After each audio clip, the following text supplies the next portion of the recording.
Good evening, everybody. Welcome to tonight's Tuesday, August 20th Planning Commission meeting. Roll call, please. Banks? Here. Caprillion? Here. Rosendich? Here. Wood? Here. Pinker? Mayor McManus? Here. And Pete Handler is not with us. All right, thank you. Item number 3, is there a motion to approve the minutes of July 16th, 2019? Motion by Mr. Wood, second by Mrs. Banks. Any discussion? Seeing no discussion, all those in favor, please say aye. Aye. Opposed? That carries 6-0. Item 4, citizens' comments. Would anyone from the public wish to address the commission? Anyone from the public wish to address the commission? Seeing none, we'll move to item number 5, conditional use request by Wesley United Methodist Church to allow for exceptions to parking requirements and exceptions to DMU setback requirements located at 205 East 3rd Street, parcel 33-0879, zone DMU, downtown mixed use. Presenter Evan Monson, associate planner.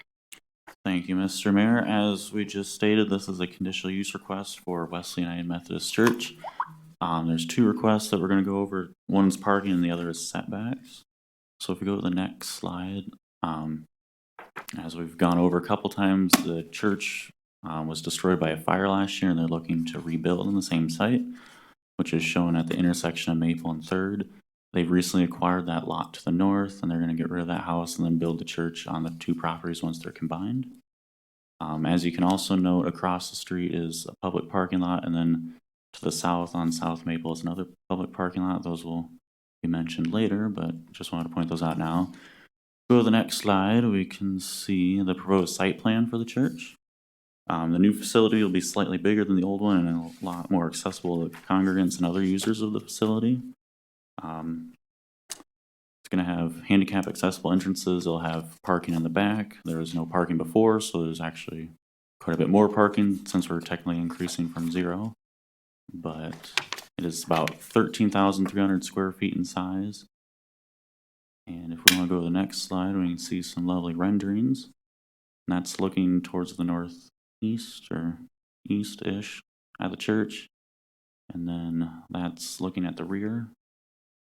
And if we go to the next one, this is kind of an overview of the church. So I believe the congregants handle it themselves, but I'm not sure exactly. So the church land use is large-scale indoor institutional. That's permitted by right in the downtown mixed-use zoning district. The site plan does not technically meet the setbacks, hence one of the exceptions. The DMU zoning district is a unique zoning district in the sense that there's a requirement for a maximum of 0 feet for the setback on the front, sides, and any street sides. And that's mainly in order to promote the Main Street design in the downtown. If you look at the zoning map, most of the downtown and south central zone DMU, hence why the setbacks are set at a max of 0 feet, is mainly to promote and preserve that setback and design that we have now for a lot of the facades of the businesses downtown. Development along Central is, desired to be abutting the streets and, promote pedestrians accessing it. Whereas when you get further away from Central, you're kind of allowed to kind of deviate from that, and that's why we allow the exceptions to be granted if you guys feel it's reasonable for places that are still zoned downtown mixed use but aren't exactly on Central or something. So the front setback is shown on the site plan is 8.5 feet. The maximum side setback on the north side of the property is shown as 10.5 feet on the site plan. The street side setback off East 3rd is 3.5, and then the rear is shown at just over 11 feet. The zoning district technically requires a 20-foot setback, but last week the zoning board granted a variance to allow that setback to be reduced.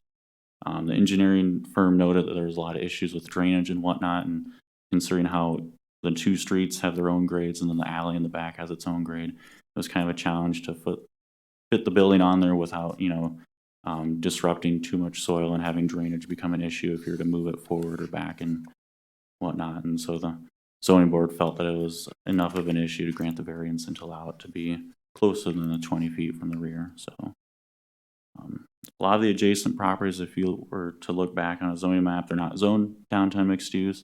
A lot of them are residential properties and they have setbacks quite a bit higher than 0 feet. Go back to the location map maybe. A lot of the properties are housing mostly along the block, south, north, and to the east. As you go west, it's more commercial and downtown businesses, obviously. The setbacks, if we were to keep them as proposed in the site plan, wouldn't really differ too much and stand out much from a lot of the other residential properties, so it'd kind of help with that transition from like residential to downtown. And so, you know, the exception of whether it can be above 0 or at 0, we would feel wouldn't be an issue if we were to grant it to be above 0. Further in the analysis, the other exception request was for parking. Technically, by code, they're supposed to have 1 space per 5 seats at the max capacity. Their capacity is stated to be 276 people are supposed to be able to fit in the church, so that would calculate out to about 56 stalls being required. As you can see in the site plan, there's not really a lot of room for 56 stalls. They do have some parking, which is an improvement of what they had before, but they're not technically meeting that 56 space requirement. As we can see on the site map, there is public parking across the street. Go back to that one. There's, I believe, 63 stalls in the public parking lot across the street along Maple and East 3rd from about approximately 200 feet from the property. There's 19 spots in South Maple and 41 parking spots on East 3rd. A lot of those are 90-minute parking spots, but they are available on Sundays. And then the other public parking lot is half a block to the south. And that lot, I believe, has 56 stalls in it. So we're looking at about 180 parking stalls within 200 feet of the church property. It'd be kind of unreasonable for us to require them to have to buy up more land and pave even more property and create even more hard surface parking when there's clearly, as shown, is there's quite a bit of public parking already available and ready to be utilized, especially on Sundays by the church congregants and other users as well on the other weekdays. So our recommendation would be to approve the conditional use request by the church. We would have a couple conditions which are noted below. The first one would be minor site changes may be administratively approved as long as the changes do not result in the development becoming non-compliant with the conditional use permit and or other code requirements.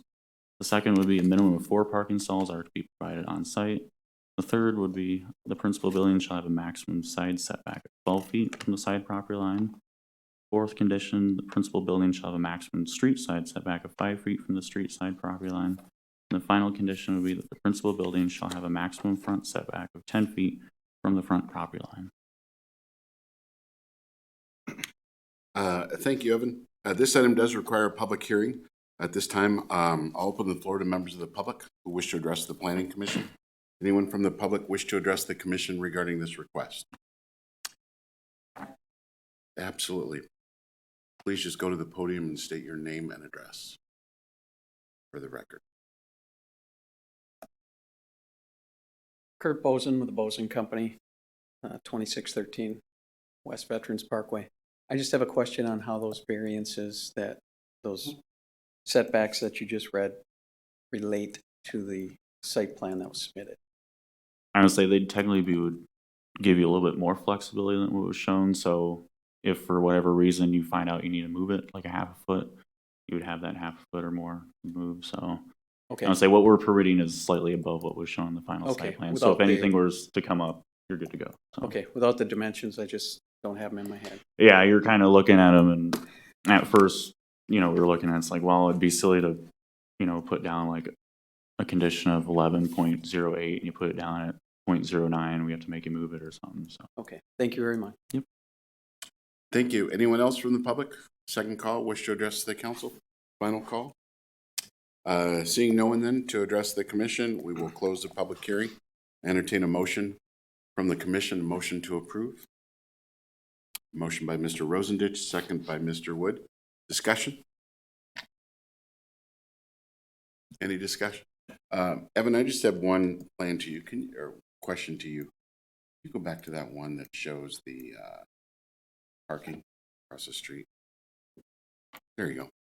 That public parking that's directly across the street and that other one that's at South Maple and 3rd, what's the time?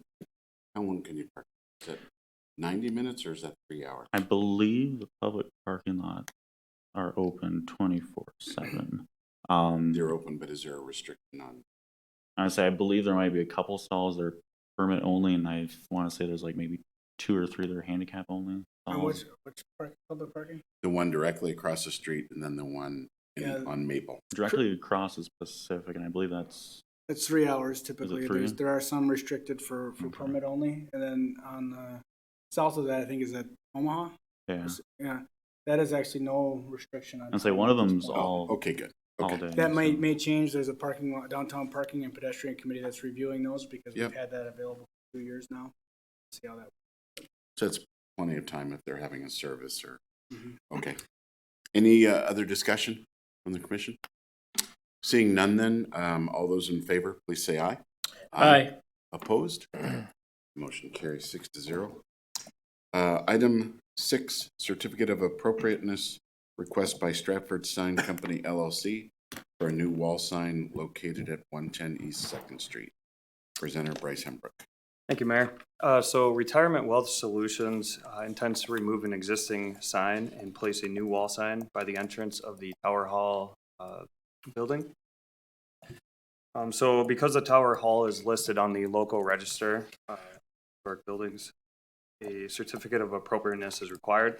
This is because technically a sign permit is considered to be a building permit, and one of our requirements in the building or zoning code, is that a review and recommendation is required by the Historic Preservation Committee, who then sends it to Plan Commission, who would then send it to Common Council to place on the consent agenda. So for each certificate of appropriateness application, the Historic Preservation Committee shall determine if the proposed work would not detrimentally change, destroy, or adversely affect any feature of the improvement and would harmonize with the external appearance of the neighboring sites. So as you can see on the screen, this is the sign that they are proposing to place there. It is 8 square feet. And it would be located on the north facade of the building where the New York Life sign currently is. That sign also required a COA, I think back in 2013. So the Historic Preservation Committee reviewed this application on Monday, August 5th, and recommended approval of the project. And so with that, staff would recommend to approve the certificate of appropriateness for Stratford Sign to place a new wall sign on Tower Hall, located at 110 East 2nd Street. Thank you, Bryce. Is there a motion to approve? Motion by Mr. Wood. Is there a second? Second by Mr. Pinker. Any discussion? Seeing no discussion then, please all those in favor say aye. Aye. Opposed? Motion carries 6-0. Item 7, any items for future agendas? No. Item 8, any staff updates? Yeah, I have one staff update. So recently, city staff was contacted by a resident who wanted to build an apartment over a garage, above a detached garage that is located on the same property as a business. So the property is located in a commercial area, and this is not a use that is currently permitted. The closest thing that we have in our zoning code to this type of development would be an accessory dwelling unit. However, accessory dwelling unit is only for situations where a residential unit would go in where there's already a single family residence on the property. So in this case, commercial would not work for that definition. So what we wanted to know before we move forward, or if the applicant moved forward, was to ask the Plan Commission if you guys would want us to look into a possible code amendment for that, or to allow in plan unit developments that sort of use, or look into if we can change accessory dwelling unit to involve commercial properties as well. One of the main things to think about is that our commercial districts are now kind of broken into this mixed use district. So most of these districts are somewhat suitable for having kind of a mix of uses, usually not on the same property, but most of these would probably go through a conditional use anyway. So we just kind of wanted to get some direction from the Plan Commission prior to spending time on researching this, if this is something that they would entertain, or if this is something that they wouldn't necessarily want to see. So. Any input from the commission? You want to put units above?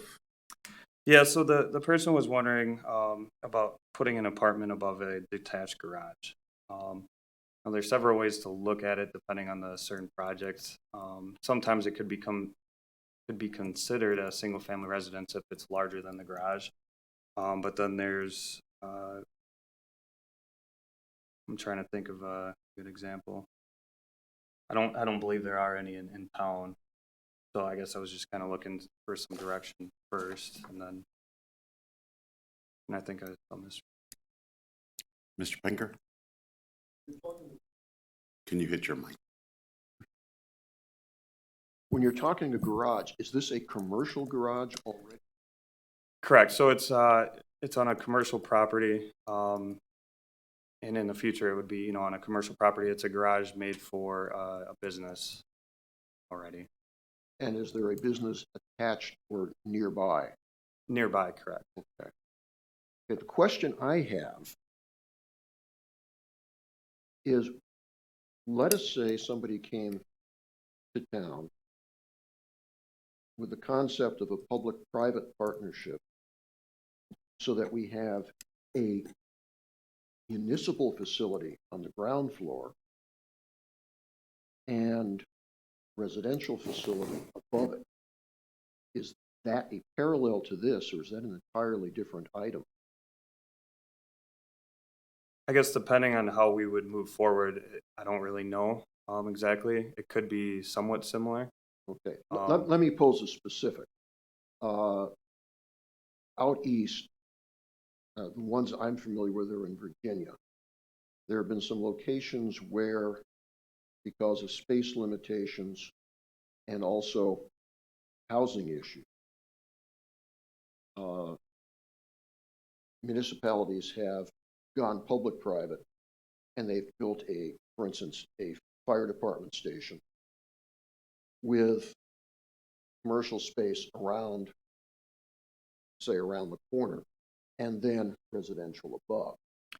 So do we have anything right now that would fit that? Yeah, so technically right now we have mixed-use dwelling units, which is a pretty wide open interpretation for that in our zoning code.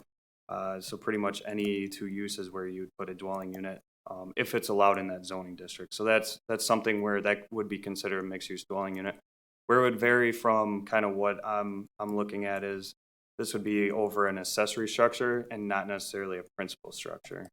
So I think in the case of a fire department, that would be considered a principal structure, whereas a garage would be, accessory. I'm trying to think of any other examples. I'd say this is a little bit more smaller scale probably than what you're thinking too, but What type of business, the primary business that's up front? It's a service business, like a walk-in service business, not a walk-in, but appointment type. Is it, okay, so is there anything of danger, like big tools or anything like No. that? Or more or less, is this like an office? More of an Okay. office, yeah. It's Can just one of you- those things where it's not a very common, it probably wouldn't be a very common use that we would see too often. So that's kind of why we wanted to see if there was any interest in entertaining it before we kind of look into it further. Because it's, as far as I know, from the other cities I've visited and whatnot, I don't think I've seen an example of one of where it's, on a commercial property. But so we're just kind of looking for some guidance before we spend time. Is it an apartment for rental use or for personal use from the business? Are they looking to rent the space out, or is it an apartment for them? As far as I know, that particular person said for themselves, but in the future, I mean, So like, if it's approved, if it's allowed in our zoning district, we don't really determine if it can be rented or owned. So that's one thing to consider for future if we look into that. What are the downsides of allowing something like this? I mean, I don't really view this kind of thing as being a rampant request we see up and down Central Avenue. Right.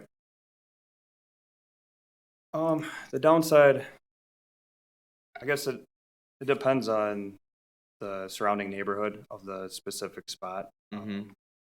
Like I mentioned, with our zoning code changing from commercial districts to mixed use districts, we kind of encourage more of the mix of uses. So I don't know if that's necessarily going to be a huge downside to allow something like that, except for if it should be specifically for commercial, then I can see a issue because then you're allowing, obviously, apartment in a commercial district. But like I said, with our zoning code being more focused on mixed-use development, there's not too many downsides. The other thing to note is, I mentioned accessory dwelling units. There haven't been, since I've been here, there hasn't been one request to build those. So it's not, like you said, it's not probably something that's going to be rampant in the city of Marshfield. And we're also looking into, as we're wrapping up our zoning code, recommendations for you guys. We have been looking into accessory dwelling units and what other states have done. For the most part, I've noticed kind of more of they require single family residence. But I guess I haven't looked deep enough to if there's, an exception of allowing on a commercial property. Would it be zoned like a commercial mixed use if you're putting something like It that would, up there? yeah, Because most likely, yeah. Yeah, so the main reason why it's not considered a mixed-use dwelling unit is because it's not attached to the principal structure. Now, if it were attached to, the office, then if it's allowed in that district, then it would be allowed. So that's the main reason, is just because it's not attached to the principal structure.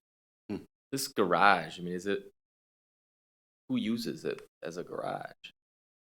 The company that's Like the business owner? the business, yeah. And I don't know if it'd be converted. That's something that, depending on this discussion, that's something we would talk about later, I guess. But I mean, philosophically, it's basically he's putting his house behind his business. essentially, yeah. how long would it take you to look into something like this in neighboring communities or communities within Wisconsin that I don't to consider something?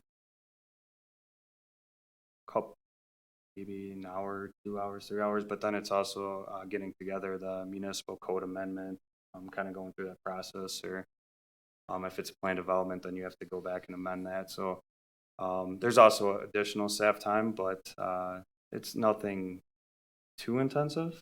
But Could you take that hour and a half or 2 hours and sometime between now and the next planning commission to come back with, this is kind of what we see, and then that way I think little Yeah, bit I think more. we need some more I background. think then Okay. we can then make a determination of, look into it, I or agree. Yeah, let's take a pass. yeah, and I'll see what I can find. Like I said, I don't personally know of where to even look for examples, but if I can find some, I can definitely bring some forward, and then I can kind of let the person know kind of where we stand. I think I just think this is just kind of a unique request and something we haven't come across in our experience. So it's kind of something we wanted to bring to the planning commission to see, is this even a consideration? If it sounds like maybe it would be, but you want to know more information. I think I'm not saying there's a downside necessarily, but when we're looking at it from a zoning code amendment for a district wide use, you have to look at it. Well, would this fit, behind Target, for example, or some other type of business? Would you put an accessory dwelling unit with a garage behind Target? How would that look in the neighborhood? If you're looking at it from just a planned unit development standpoint, that can be more site specific, and you can have more control over the aesthetics of it and how it's done. So if you're more interested in that type of thing while under a planned unit development, great. If it's more of a, let's look at the code and let's try to do this for the entire community mixed use or neighborhood mixed use district, that would probably take more. That brings up a good point. I mean, I think something might make sense for this particular case, but yeah, what might we be missing in a larger scale? Right. So I think where my mind goes is more that planned unit development route. Okay. Yeah, and that's Essentially, I don't have a problem with it, but it's hard to know until it comes beneath the surface, like, okay, what are we missing? Right.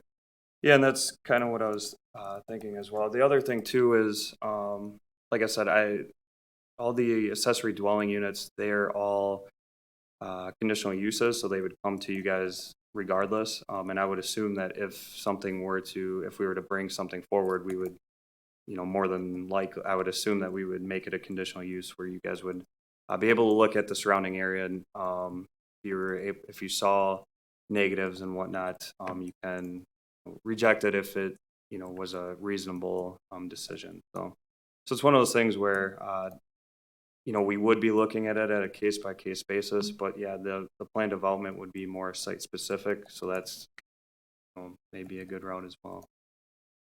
It's kind of a hard question just because there's really not a whole lot of examples that I can think of, but I can take time to look at that. All right. Any other updates?